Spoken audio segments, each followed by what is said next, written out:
RON 95 naik, jangan koyak ya saudara. Menteri Ekonomi Rafizi Ramli berkata kerajaan sedang meneliti keperluan rasionalisasi subsidi dilaksanakan ke atas petrol RON 95. Jika rasionalisasi subsidi ke atas petrol RON 95 dilaksanakan, kerajaan akan mengambil langkah yang bersesuaian. Ia bagi memastikan golongan yang terkesan akan diberikan bantuan yang sewajarnya, pelaksanaan rasionalisasi subsidi juga akan membantu kerajaan memperkukuh kedudukan fiskal dan mengoptimumkan sumber yang ada. Penjimatan daripada inisiatif penyasaran semula subsidi akan dipulangkan kepada rakyat. Melalui pelaksanaan program dan projek yang lebih memberi manfaat serta benar-benar diperlukan rakyat. Ia seperti penambahbaikan dalam penyediaan perkhidmatan sosial dan kemudahan awam, termasuk kesihatan, pendidikan, pengangkutan dan keselamatan. Kerajaan sedar penyelarasan semula subsidi bahan api dijangka memberi kesan kepada kadar inflasi negara. Namun strategi yang sudah dirangka dengan baik bersama-sama dengan bantuan tunai bersasar akan membantu mengurangkan kesan itu. Sebagai contoh, kerajaan masih memberikan subsidi dan mengekalkan harga diesel pada kadar RM2.15 seliter kepada 23 jenis kenderaan logistik melalui sistem kawalan diesel bersubsidi 2.0. Selain itu, pengekalan harga diesel RM1.88 bagi pengangkutan awam darat termasuk bas sekolah, bas ekspres, ambulans dan bomba. Manakala kadar RM1.65 kekal kepada nelayan dan kerajaan turut menyediakan bantuan subsidi tunai budi madani. BNM melalui penerbitan Tinjauan Ekonomi dan Monetary 2023 menjangkakan pelaksanaan rasionalisasi subsidi akan memberi implikasi jangka pendek kepada kadar inflasi negara. Kadar inflasi bagi 2024 diunjurkan antara 2 hingga 3.5%. Keadaan ini sebahagiannya disebabkan peralihan secara berperingkat ke arah mekanisme pelaksanaan subsidi bersasar, terutama membabitkan subsidi bahan api, jelas Rafizi dalam jawapan bertulis di Dewan Rakyat. Dari kenyataan bertulis Rafizi, subsidi RON 95 yang akan menyebabkan kenaikan harga bahan api tersebut adalah sesuatu yang pasti. Jadi bila harga RON 95 naik nanti, jangan koyak ya saudara. RON 95 naik, jangan koyak ya saudara.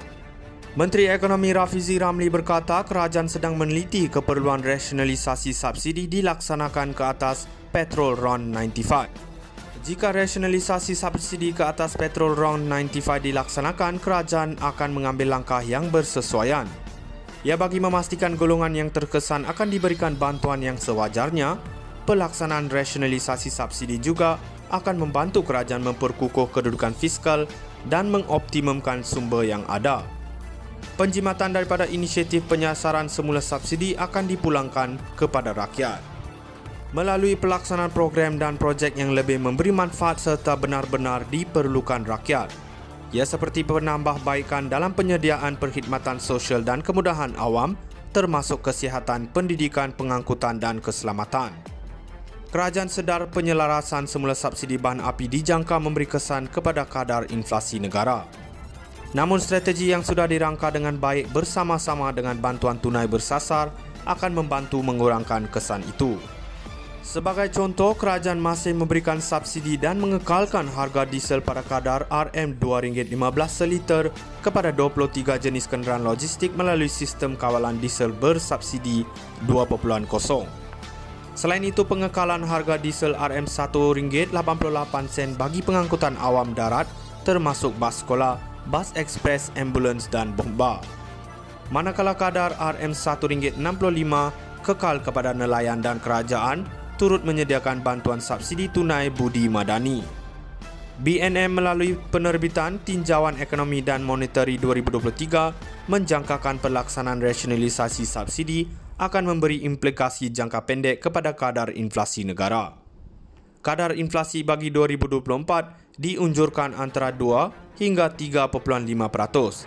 Keadaan ini sebahagiannya disebabkan peralihan secara berperingkat ke arah mekanisme pelaksanaan subsidi bersasar, terutama membabitkan subsidi bahan api, jelas Rafizi dalam jawapan bertulis di Dewan Rakyat. Dari kenyataan bertulis Rafizi, subsidi RON 95 yang akan menyebabkan kenaikan harga bahan api tersebut adalah sesuatu yang pasti. Jadi bila harga RON 95 naik nanti, jangan koyak ya saudara. RON 95 naik, jangan koyak ya saudara. Menteri Ekonomi Rafizi Ramli berkata kerajaan sedang meneliti keperluan rasionalisasi subsidi dilaksanakan ke atas petrol RON 95. Jika rasionalisasi subsidi ke atas petrol RON 95 dilaksanakan, kerajaan akan mengambil langkah yang bersesuaian. Ia bagi memastikan golongan yang terkesan akan diberikan bantuan yang sewajarnya, pelaksanaan rasionalisasi subsidi juga akan membantu kerajaan memperkukuh kedudukan fiskal dan mengoptimumkan sumber yang ada.